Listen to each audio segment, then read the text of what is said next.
শম্পা রানী ঘোষ প্রশ্ন করেছেন যে এই হাতের হৃদয় রেখাটা নিয়ে কিছু বলুন। এই হাতের হৃদয় রেখা বলতে গেলে প্রথম যে বিষয়টা আমি তুলে ধরবো, হৃদয় রেখাটা বেঁকে গিয়ে আপনার কিন্তু মস্তিষ্ক রেখাকে টাচ করেছে।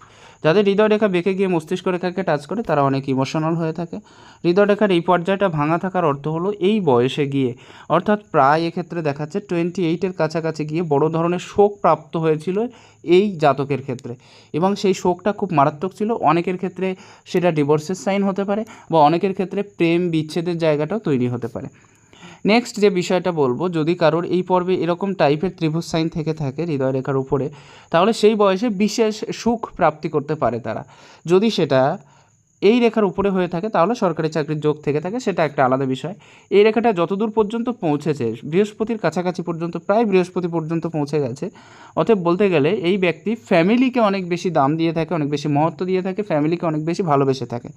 যেহেতু সিঙ্গেল রেখার হার্টলাইন নেই, সেহেতু কিন্তু এনার রিলেশনশিপ প্রবলেম, এই জাতকের রিলেশনশিপ প্রবলেম সারা জীবন ধরে থাকবে। রিলেশনশিপ সংক্রান্ত সমস্যা অনেকটা বেশি হয়ে থাকবে।